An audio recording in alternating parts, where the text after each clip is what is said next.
Hi, I'm Dr. Dan Butterman, and this is the CDOCS tip of the day. I want to talk about pontics. Now, we have a couple different designs that can be used for a pontic, and typically I'm going to shoot for an ovate pontic when I can, especially in the anterior, and then we'll do a modified ridge lap as a second choice. And those are going to be our most aesthetic and most hygienic pontic designs that we have available. So the way I typically do that in the software is if I want a modified ridge lap, I'll adjust my baseline for my pontic first, and then I'm going to come through and use my form tool and my smooth tool and just adjust those and open it up. Now, under our parameters, our local parameters for a pontic, you do have the option to do a lingual opening, and I might start with a 5-degree lingual opening in order to at least gain access for that modified ridge lap.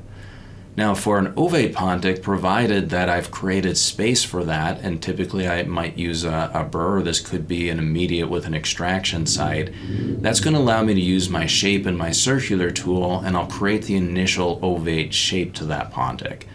Now, I do need to make sure that I use my form and my smooth tool and remove my restoration color so that I can visualize that and get a very smooth surface. Now, obviously, if you haven't created space for this, this is going to be something that's quite difficult to seat. But this is my go-to when possible for ultimate aesthetics and hygiene. I hope this information was helpful, and if you would like to see more, please visit us at cdocs.com. Thank you.